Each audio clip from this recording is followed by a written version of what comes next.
on the screen?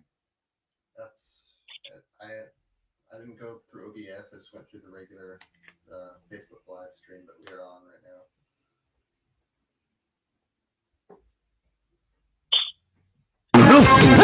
Tony.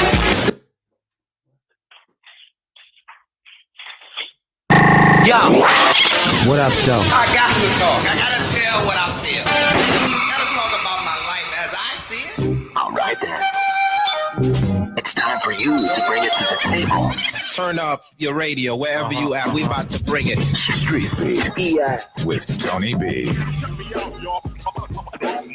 For the next hour, Tony B will give you a chance to tackle local, national, and international issues that affect your community. Street Beat. Street Beat. Tony. Welcome to Street Beat. It's me, your host, Tony B. And once again, we are doing a special on the coronavirus. The studio, just for any of you who are curious about it, we're doing a phenomenal job thanks to a couple folks here who make sure that they keep the studio sanitized and very safe and very healthy. Recently, well, not recently, actually, starting on the 7th, actually on the 1st of March, we shut our studios down. Our studios were completely shut down for an entire week in March, the very first week from the 1st. And then we had a very, very limited opportunity for folks to come in and do shows. We were trying to be proactive about it. And so just a few shows were coming in. Our Filipino language show, and they were delivering to the Filipino community in Tagalog. Very dedicated to coming in and wanting to make sure, in particular at this time, that they were doing that show. And then also one of our hip hop shows. And that's pretty much it. Other than our coronavirus specials, sometimes our traffic jam show will be in, but we've really cut back on the number of folks who come in and out of the studio, no guests. And then we do most of the things remotely or by phone. And if it comes to it, we will just be completely remote. But just wanted you to know. And so you see me today and I have my gloves on, even though we're being very safe, and got my hand sanitizer right here as well. And then we also wipe the place completely down when anybody comes or goes. So just letting you know, if you were curious about the radio station and how we were handling things here. Again, we shut down the studio completely on March 1st. The studio was completely shut down, and starting a week after that, we allowed a couple of shows to come on the air. And so I just wanted to give you that update. And what we've been talking about is the impact of the coronavirus on South Seattle. As Rainier Avenue Radio, this is the community that we have broadcast about and for since our inception. I do know, because things are digital, that in addition to the listeners in South Seattle and surrounding communities, that we have way more folks listening regionally, way more folks listening nationally, and way more folks listening from around the world. But our focus still continues to be the impact of the coronavirus on South Seattle. That does not mean that we do not recognize that we're not alone here, that we're all connected in this. And one of the things that we're doing is just making sure that our community is as informed as it can be. The South Seattle community. A lot of times you don't hear about the South Seattle community unless it's some sort of crime that's been committed. And South Seattle is not alone in its inability to get information. It's something that is impacting everyone. But again, if you just happen to be tuning in, if you're one of the folks who just recently found out, hey, Rainier Avenue Radio has been doing a series of shows on the impact of coronavirus. We've been interviewing business owners in our community, folks who have tested positive for COVID-19. We've been talking to employees. We've been talking to education specialists, teachers, arts and artists, health specialists. And today, once again, we are going to be talking to one of our public officials, Seattle City Council member Tammy Morales, who District 2. And this is that particular district. Councilmember Morales, are you with me? I am. Thank you for having me. Well, thank you for being here. I'd like to get started off by telling us a little bit about yourself, who you are, and why you chose to run for office, in particular for City Council District Position number 2. Sure. Well, I am, by training, I'm a neighborhood planner, community planner. The work I've done has always been focused on economic justice. So throughout my career, I've worked in different capacities as a legislative director, as a food security planner, worked with nonprofits, and most recently was working with Rainier Beach Action Coalition as a community organizer. The thread through everything I've done has been about making sure that working families have the support they need and have access to the resources that they need to be able to provide for their families, and that includes good paying jobs and access to healthy food and health care. Part of why I decided to run was because what working families also need is access to power, and I didn't see that happening, particularly for folks in the South End. So I ran, I did run 4 years ago and got very close, but didn't win that time.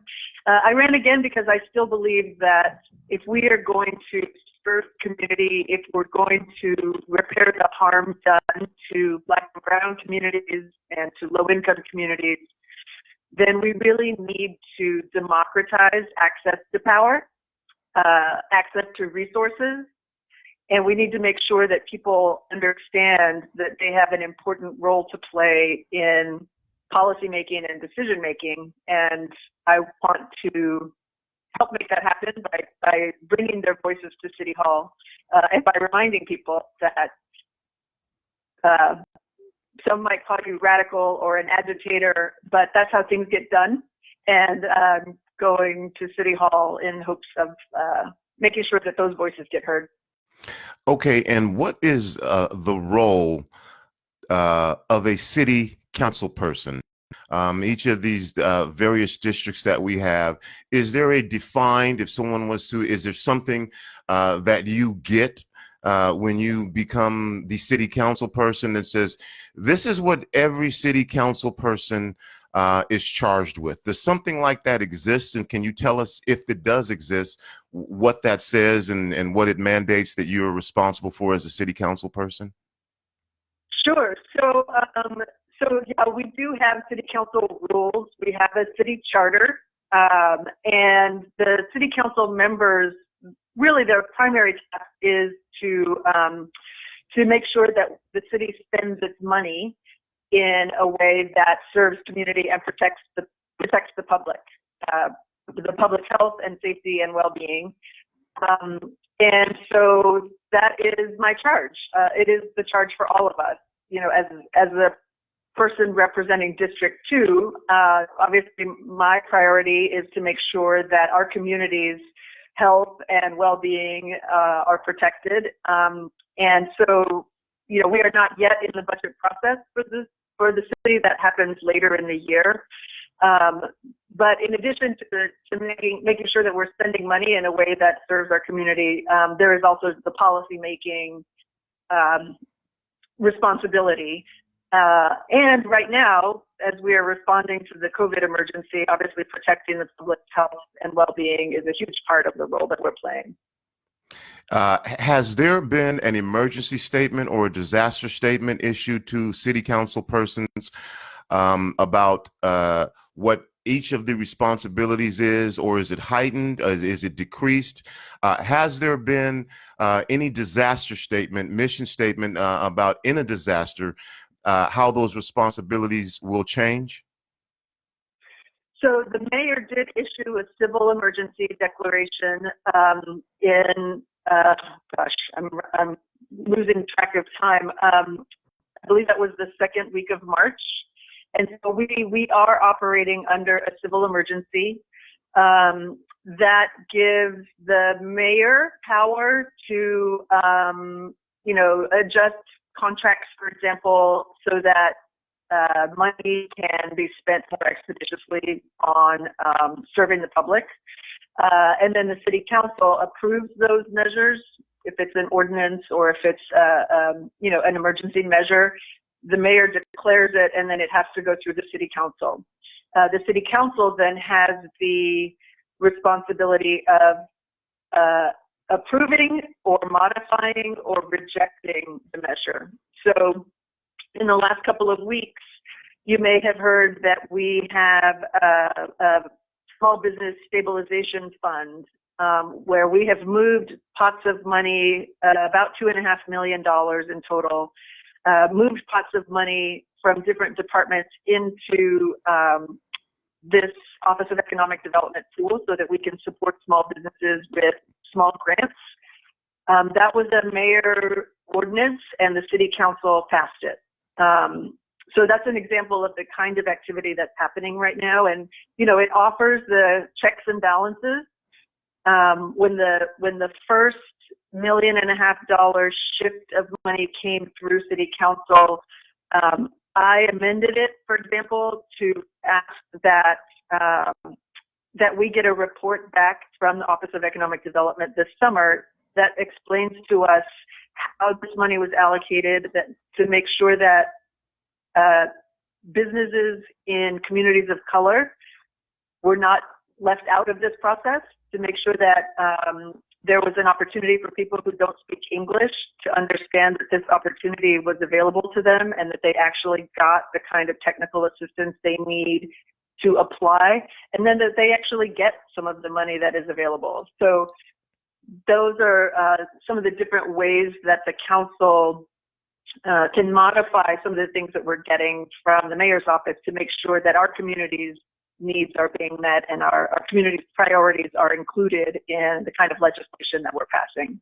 Okay, so a lot of the power is kicked up to the mayor, but there are still things that are voted on that have to be voted on by the city council. Is that correct? That's right.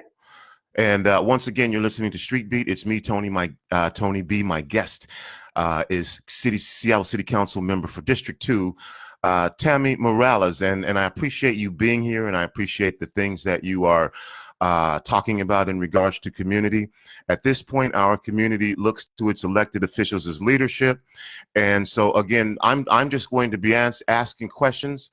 And some of them may be tough questions, nothing to be gotcha about, just information that our community is looking for. And again, at this time, things that you, as a member of the community, hope that your leadership will be looking out for. So how are you determining, how are you finding out, how are you understanding the needs of District 2 and the community and the residents who live in District 2 now? How are you hearing about what this community wants and needs? Sure. So, well, there's lots of different ways. The first is that we are getting regular phone calls and emails from people about the challenges that they're having and the kinds of help that they're looking for. We literally get hundreds of emails a day. Our phones are ringing off the wall. So that is one way. We had been having community office hours every Friday before the civil emergency was declared. And so, we're in the district meeting with community members, listening to issues that they have. I will say that once the civil emergency was declared, we stopped our office hours. So we haven't done it in the last 2 or 3 weeks. But starting in April, we will be doing them by phone. So if you go to our council website, there is a place where you can sign up to have a phone call meeting instead of an in-person meeting. Okay, so and then go ahead. Go ahead. Sorry, go ahead. No, go ahead. Again, ways that you are, and again, I know the circumstances that we're under right now. We're under isolation. Ways that you are hearing about, finding out about, connecting with members of the community, and I think I interrupted you, but if you're finished, I can go on. Yeah, so that's what we're doing is, figuring out how we can reach out to people. We get a lot of people commenting, honestly, through Twitter and, social media efforts trying to reach out, or just tagging us, along with lots of other elected officials on issues that they would like to see addressed. So, for example, we're hearing a lot about, people's inability to pay rent or fear that they won't be able to pay rent. And that's not just residential tenants, that's small business tenants as well. And so those are some of the things that we've been working on. There have been a few measures to provide eviction moratorium so that people don't get kicked out. There have been measures to try to create payment plans. So one thing I will say, well, I want to say two things about that. But the first thing is, if you believe that you are not going to be able to pay rent, I want to make sure your listeners understand that you will be protected from the eviction, from an actual eviction, but you have to talk to your landlord about it and let them know. You can't just assume that if you don't pay rent, you would be protected from the eviction process. So if you think you're going to have trouble, make sure you let your landlord know, and I would say put it in writing so that you can demonstrate that you have made the effort. But the other reality is that even if you have a payment plan, this is going to be hard for people. We don't know how we're going to be in this stay-at-home situation, so we don't know how long businesses will be shut and how long people will be without work. So our office is preparing a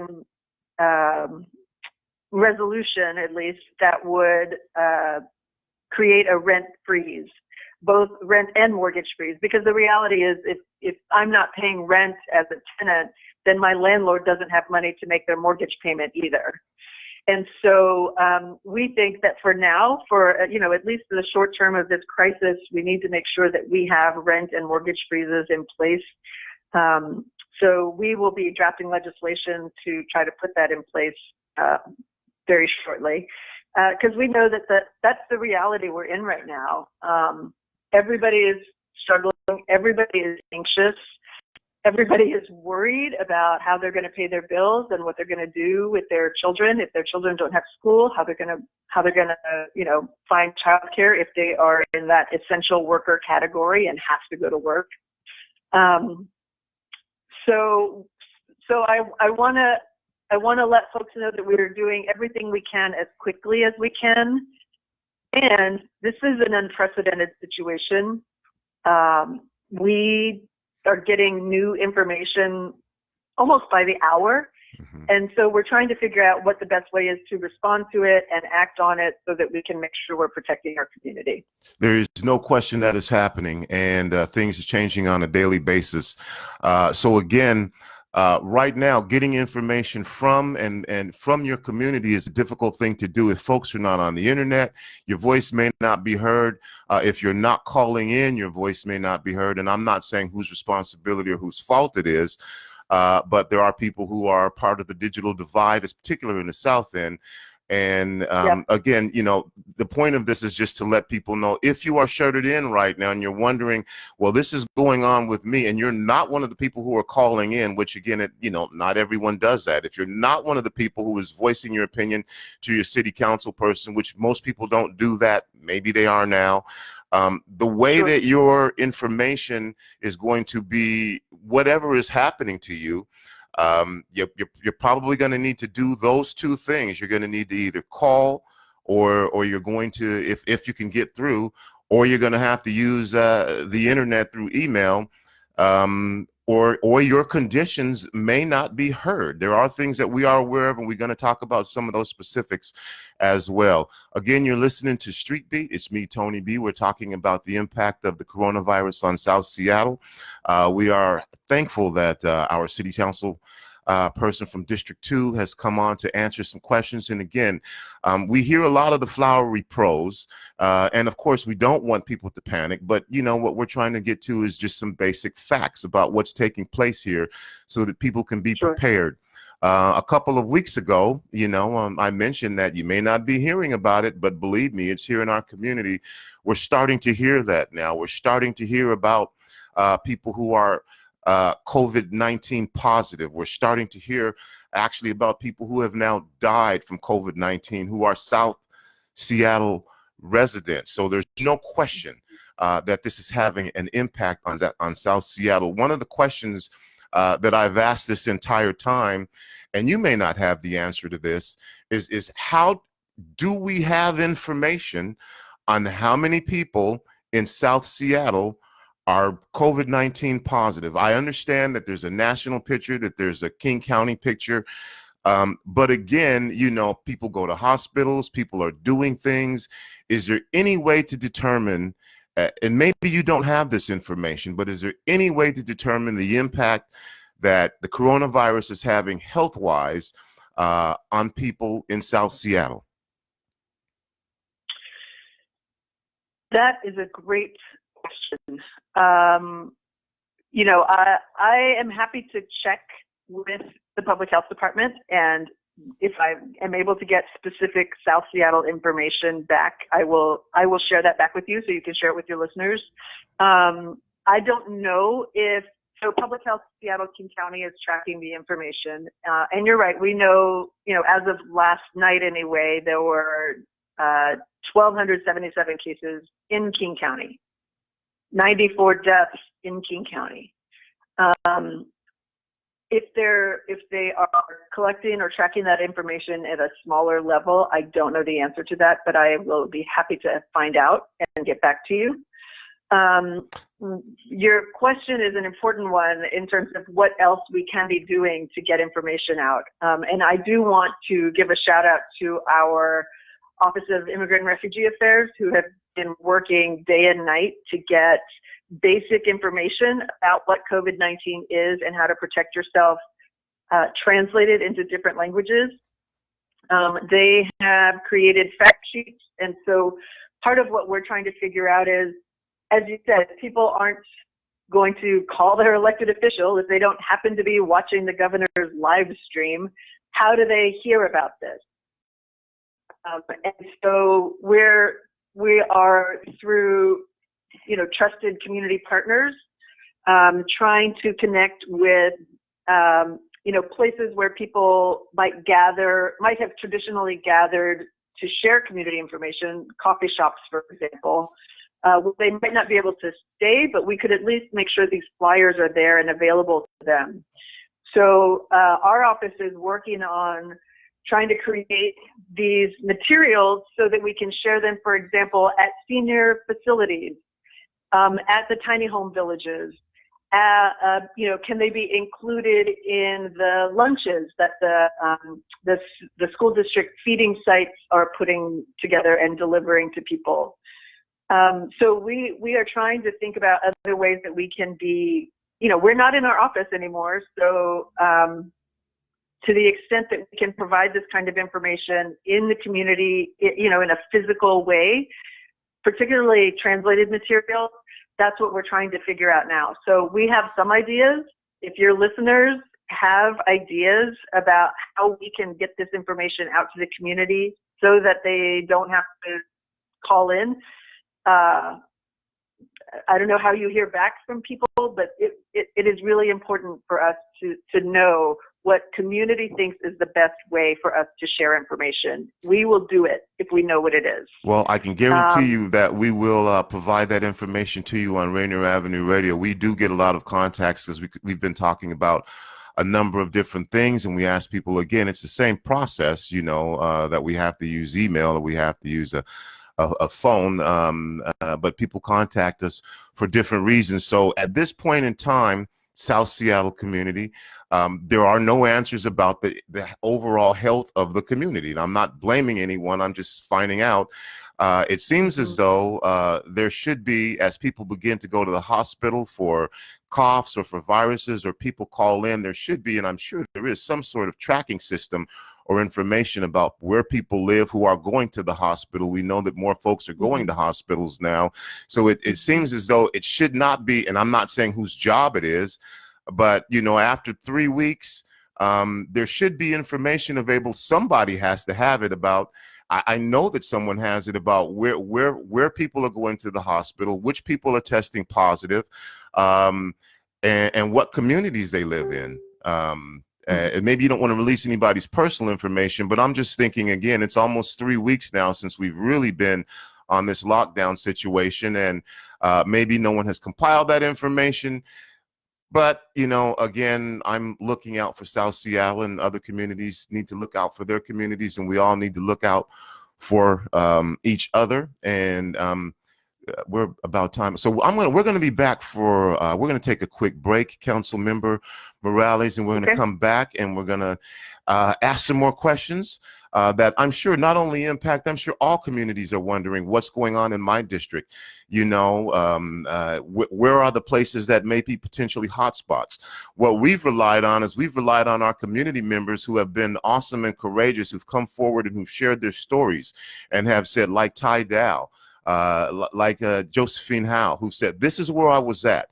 And I need my friends to know, if they've been in contact with me, they may also have this. So we've had an incredible community response in that regard, at least in informing each other, for those who've tested positive, about where they've been, who has it. If you've come in contact with them, then you should be on alert.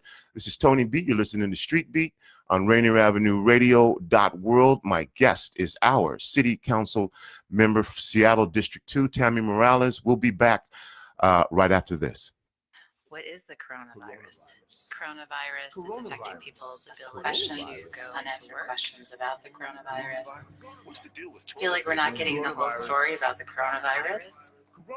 There are several patients at the hospital who are at end of life. What is the coronavirus? Coronavirus disease 2019, known as COVID-19, is a respiratory illness that can spread from person to person. Patients with COVID-19 have had mild to severe respiratory illness with symptoms of fever, cough, and shortness of breath. There is currently no vaccine to protect against COVID-19. There is no specific antiviral treatment for COVID-19. If you're concerned and you have symptoms, don't go to urgent care. Call your provider or call the ER or urgent care. If you don't have anyone's number, call King County's coronavirus line at 206-477-3977. Or if that line is busy, you can try 1-800-525-0127. This message is a public service announcement of Rainier Avenue Radio.org. Hello, this is Sage Prince. Are you considering making lifestyle changes, eating a healthier diet, but you're not quite sure where to start? Well, I can help. Just My Opinion, a music program centered in R&B and hip-hop, but delivered in an organic, free-range music mix, providing you a nutrient-rich listening environment that can improve your mood and overall sense of well-being. So start your healthy lifestyle with healthier listening. Check out Just My Opinion with Sage Prince here on Rainier Avenue Radio.world. Check out Fresh Juice on Rainier Avenue Radio every Wednesday night, 9 to 11 p.m. as we bring you the hottest new hip-hop, dope guests, and interviews with artists on the rise. Plus, you know you can kick it with me, D Money, and Evan B. Culture. Every Wednesday night, 9 to 11 p.m. on Rainier Avenue Radio.world. Fresh Juice.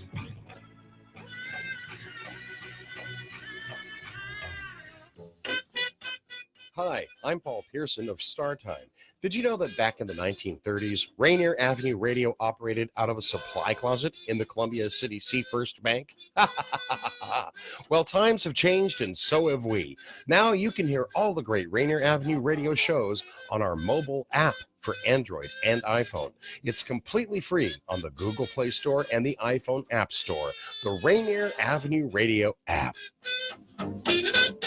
This is Karen Z with Rainier Avenue Radio.world, and we want to hear from you. Our goal is to amplify and share the diverse voices of Southeast Seattle residents. Do you know of an engaged community member who should be featured in the community spotlight? Tell us about them. Do you know of an upcoming family-friendly, educational, or cultural event coming up? Tell us about it. If you have news to share, contact us by emailing rainieravenueradio.world@gmail.com. Once again, please email us at rainieravenueradio.world@gmail.com. You're back on Street Beat. It's me, your host, Tony B. My guest, once again, is our Seattle City Council member for District 2, Seattle City Council member Tammy Morales. We're having a discussion about the impact of the coronavirus on South Seattle. And of course, that means bigger picture things as well, because it's not just South Seattle that is impacted by the coronavirus. And so you have to factor in everything else, and we should get all that information, and it's available to you in a lot of different places. We're getting tons of press releases that the average person probably doesn't have the time nor the interest in going through, because they're coming from everywhere. And so we are trying to make sure to get your questions answered. And again, the biggest questions out there, at least in South Seattle, that aren't being answered are, how is this impacting our community? Yes, whether that be from a small business standpoint, from a childcare standpoint, from, of course, a health standpoint, from an unsheltered and homeless community standpoint, from those who have to continue to go to work, from those who are again on the front lines in our healthcare services department, from those who are responsible for responding us from an emergency, whether it's our police department and our fire department. How are all these things and people impacted in the community that we live in? And again, I'm sure that this is a question that all communities have. City Council member Morales, one of the big questions is education. In some schools, there is a very active process taking place where basically kids are in school from home and doing this via the internet. The concern in South Seattle, at Franklin, at Rainier Beach, where in some instances Franklin basically had to protest to get their school shut down, in Aki-Karosi, in Mercer, in the K-5 schools in the Rainier Beach area, in Cleveland. Do you know, and I understand that the school district is its own thing, but do you know, we do know now that I think it was OSPI or whatever government institution said, yes, actually you do have to teach kids, because kids weren't being taught. And we know that this time, while they're not in school, whether it's fun having an extended spring training, that they're falling behind. We know that our seniors aren't going to be able to make this up. Our sophomores and our juniors, when they come back to school next year, compared to some kids who are getting this, are going to be falling behind. Do you know specifically with the South Seattle schools, which right now, when you talk about what's being done, a lot of it is, well, we're feeding them. Well, that's cool. Don't get me wrong. And we know now that that's also an important role that a school is supposed to play. But what about educating our students? Do you know what's being done, for parents? Again, this impacts childcare. It impacts a lot of things. But do you have any idea of what's being done to ensure that at this time, the residents of South Seattle schools, who require a lot of different things in addition to education that are going to be important, that education is also somehow being looked at, and what's being done to ensure that for kids who don't have the internet, who may not have the opportunity to have a tutor, and when there is nothing that has been given, unless I don't know about it, from the school district to say, this is what you're supposed to be doing, what's going to be done? I do know, because we've been talking to teachers, that some teachers have been taking it upon themselves to go and deliver packets to kids. Now, that's not something that anybody has asked them to do. So just from your perspective, and again, you're on the hot seat. This is not an attack on you, but we have to look to our leaders at this point to hopefully answer questions, or at least, I'm thinking, try to get answers to these questions. So regards to education, what's going on with Franklin, with Rainier Beach, with Cleveland, with Aki-Karosi, with Mercer, what's going on with the kids who go to the schools in South Seattle? Sure. Well, it's a critical question, and As a parent of an elementary school and a middle school student, I can tell you that my experience, I have a fourth grader and a seventh grader at Hawthorne and Mercer, and they were sent home early, and there was no plan in place. You know, I do think that part of what the school district was trying to do, part of why they waited so long, was because they were trying to get some of these systems in place before they had to shut the schools. And then it just became so obvious that the schools needed to shut before those systems were in place that they shut it anyway. So, you know, in the meantime, I think they are trying to catch up on those processes. But you're right, there are so many disparities with our children's ability to access the internet and access resources for online learning, that it definitely leaves kids at a disadvantage if some kids are doing that and some aren't. And so my understanding about this is that there is some material being made through Schoology. Teachers are putting assignments up. Some teachers are doing, you know, in the elementary school level, my daughter's getting occasional vocabulary lists and, you know, things like that. But because of the disparity, there is not an expectation that these students will be sort of held accountable for learning this stuff, because it is not a replacement for in-person instruction. And I think the reason they're doing that is because of the acknowledgement of the disparity. If libraries are closed, if community centers are closed, and our students don't have computers at home, then they don't really have a way to participate in online learning. Now, that's a whole other conversation about, you know, the digital divide and what we are doing to address disparities in access to the internet, and we could have a whole other conversation about municipal broadband and why we need to be advocating for that at the city level. But for now, during this particular crisis, what it means is that our schools are behind, candidly.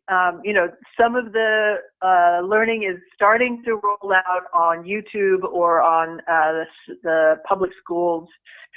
They're trying to do educational videos on different subjects and at various grade levels. But again, that is available on their website, available through YouTube. And so, you know, I think for our district, knowing that there are challenges in accessing computers, it creates a vacuum of opportunity for them. And if the schools are shut through April, how they get back on track, I think they're still trying to get those plans in motion, and you know, the school district and the Department of Early Learning, YMCA, all those folks are trying to work together to address some of the other issues that you mentioned. But the district itself is still trying to implement those plans. Again, you're listening to The Street Beat. It's me, your host, Tony B. Our guest joining us, the Seattle City Council member, Tammy Morales, the council member for District 2. And as in asking these questions, I certainly don't want to, for those who are listening, cast you in the position of having to come in and be Superman. You are going through this like everyone else is. Can you clarify for folks who are listening right now, again, as a city council person, where people are going to say, okay, well, this is a person who's supposed to provide leadership, a realistic viewpoint of what people should have as an expectation from you and any city council person at this time in regards to what you can do, what you can't do, where you can provide assistance, what your role should be. Sure. So let me just start by saying that everybody acknowledges how hard this is. And candidly, it's going to get harder for the next couple of months as we all isolate, stay at home, not working, not having childcare, not having access to education for our students. It's going to be hard, and there's just no way around that. what the city council is trying to do is find ways to provide assistance that can try to mediate some of the immediate, just basic survival needs of people. And as part of the state constitution, the city council is prevented from spending money in a way that we would prefer to spend it. So even if we had the money, everybody cash assistance, for example, which is something that several city council members are trying to figure out if we have the ability to do. The way our government is set up is that the city council can't lend, for example. We have to pay as we go. We can't just spend money and try to figure out how to make it back later the way the federal government can. They self-finance. And so part of what is challenging as an elected official right now is knowing that the limitations that we have on our ability to spend money in a way that we would prefer to spend it, which is why we are advocating for federal relief so hard. And there have been a couple of relief packages coming from the Fed. The other issue is that we, as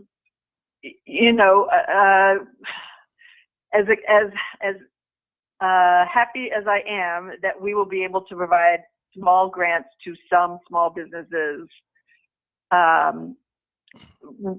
there's just not enough money. If we were going to provide every small business, there's 36,000 small businesses in Seattle. If everybody got the kind of support that we would like to give, that would be hundreds of millions of dollars in 1 month. And we just don't raise that kind of money in the city. So personally speaking, that's been the hardest thing for me, is realizing what we can do is very different from what we would love to do. And that is why we're looking at the federal government for the scale of assistance that we need to be able to keep people fed and housed. That's our priority. And we're kind of, nibbling around the edges to do what the city council can do. But we really are going to need a massive federal assistance program in place. And long-term, what that means for us, so I chair the Community Economic Development Committee.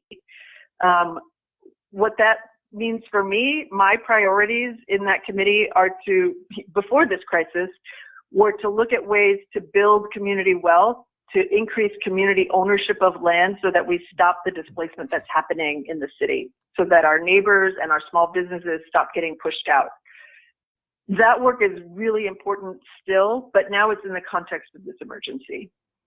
And so what I am starting to think about and the work that I want to do over the next, probably the rest of this year, is really think about how do we, once we get through this crisis and we start thinking about how we rebuild our neighborhoods and rebuild our communities, how do we do that in a way that builds local resilience and that avoids the kind of disparity, particularly for Black and Brown folks, that has happened in the past. I'm nervous that, with these different emergency measures, if we're not careful, we might pave the way for this kind of disaster gentrification to happen that we've seen happen in the past after Katrina and hurricanes and, these other sort of disasters where folks come in and, oh, well, we can just wipe the slate clean and, kind of Disneyfy the South End. I don't want that to happen. And so I want to make sure that as we do this work, as we think about what comes next, we are very intentional about making sure that our communities get to benefit from whatever money is coming, from whatever land use changes we make, from whatever financing tools we create, that our community members get to stay and get to benefit from that. You're listening to Street Beat right here on Rainier Avenue Radio .world. It's me, your host, Tony B. Our guest joining us is Seattle City Council member Tammy Morales, the council member for councilperson for District 2, which is South Seattle. We're talking about the impacts of the coronavirus on South Seattle, which is the series that we've been doing, acknowledging that it's impacting everyone. Again, at Rainier Avenue Radio, the reason why we were created was to amplify the diverse voices of our community, whether that be through critical conversation, through foreign language programming, through music, through sports, through youth programming, through broadcasting in our community. I have always thought that one of the most critical uses for any media organization is their ability to share information during times of crisis. And that's what we're in right now. We're in a pandemic. So a lot of our broadcasting has shifted to what's going on with the coronavirus, as folks have been inundated with a number of different messages and lots of misinformation. And that leads to my next, as a city council person, what do you do? What can you do? Is there anything that you can do? Are you familiar with the different forms of misinformation that are out there now? And I'm certain, people have a number of different opinions, but in regards to the misinformation that is in particular impacted our community, where in some instances, I hope it's shifted, but there was a point in time, and again, you had kids at school who were saying Black kids can't get it. We have also, for those who are Asian or appear to be Asian, have people in our community have, come under racist comments and attacks. Those are just a couple of pieces of information and misinformation that are out there. As a city council person, what do you do about that? Are there media in South Seattle that you talk to? How do you address this? Has it been addressed? And as far as you know, what are the concerns about misinformation of South Seattle that you can share with the rest of us, just to kind of clear the pathway right now? Yeah, that's a really important question. This disease does not care how old you are, what color your skin is, where your family's from. It's really important for people to understand that anybody can get this. It doesn't matter what your age is. Young people I know are, until just the last couple of days have felt sort of this kind of immunity, I guess, from this disease. And I hope people are starting to understand that this is serious. I've had a conversation with different community members about how we can get information out to young people and let them know that you have to stop playing basketball, be on the field playing team sports. You really have to stay 6 feet away from everybody if you're going to be out in the community. And you shouldn't be out in the community anyway, right? Because we have a stay-at-home order now, which means that you have to be in your home unless you're doing something essential, like going to the grocery store, or if you have to work, if you are in an essential employee, like the grocery store, doctor's office, essential businesses. So, this is people who have an underlying medical, particularly a respiratory condition like asthma or, COPD or, any of those respiratory illnesses are especially susceptible, especially if they are older, but that doesn't mean that the rest of us can't get it too. And so I do think it's really important to make sure that that information gets out. I was talking earlier about the conversations I've been having with community members.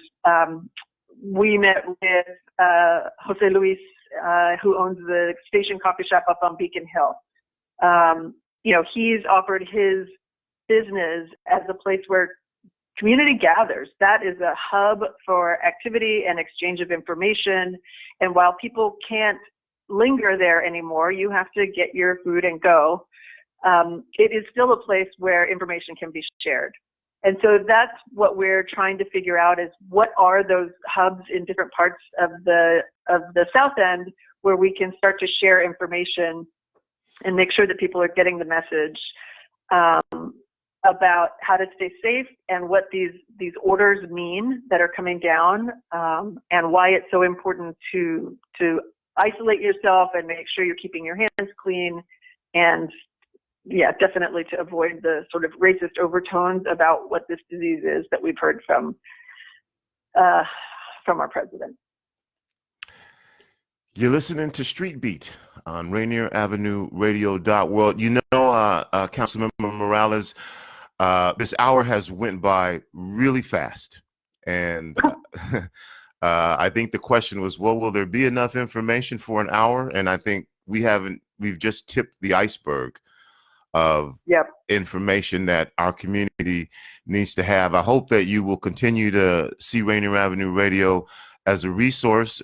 You know, this is how we get down. We're not trying to tell what to think. We're just trying people how to think. We're just saying we want to give you information so that you can discern and decide for yourself.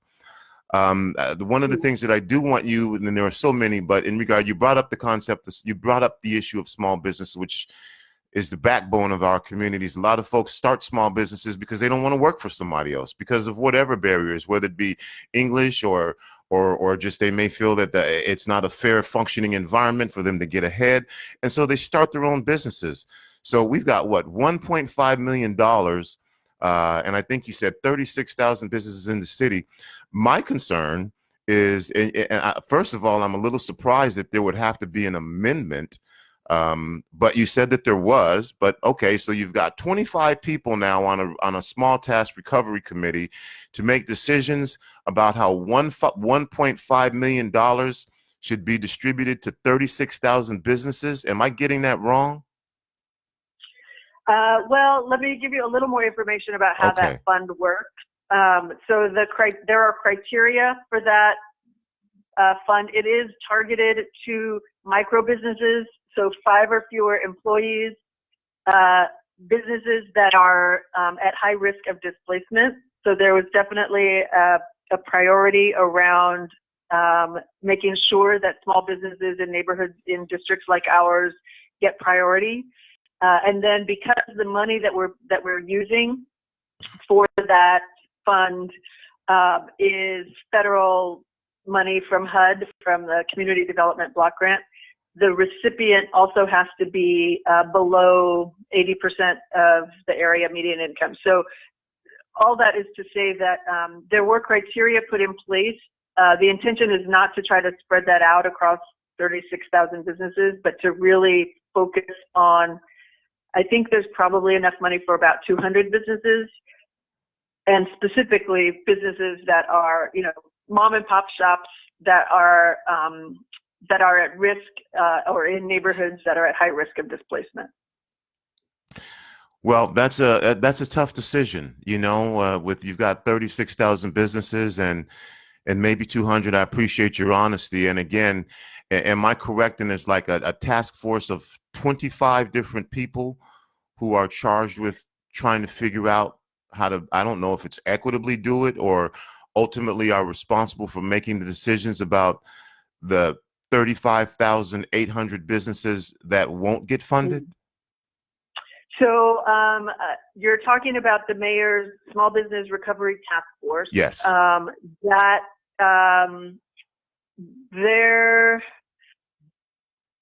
There's been one meeting of that group so far, and it was really kind of an initial intake conversation to hear from small businesses about the things that they're worried about and the challenges that they anticipate having. There is a plan, I believe, to try to break this group into work groups. I want to make sure, as a member of that group, that I'm bringing the voice of small business to the table, because it is comprised a lot of large trade associations and the Chamber of Commerce and in my mind organizations that represent sort of big business. So I want to make sure that we're hearing from the concerns from small businesses about their concerns too. And there is not yet a second meeting scheduled, but I'm happy to report back once that second meeting happens about how things are going there. And as we're almost out of time here, I've been hitting you with these questions, and I appreciate you giving us answers. I want to give you an opportunity for final words that you would like to say.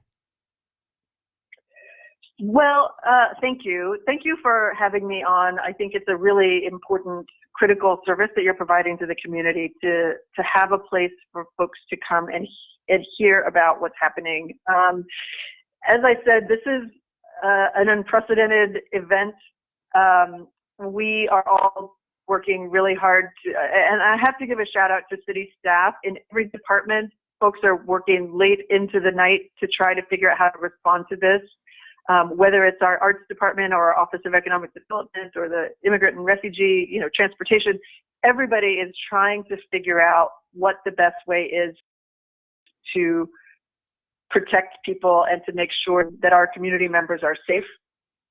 That said, we are in uncharted waters, and we're trying really hard to make sure that folks are safe and that we are putting in place the mechanisms that we need so that when that federal money, when that federal assistance comes down, we can deploy it as quickly as possible and get it out to our neighbors.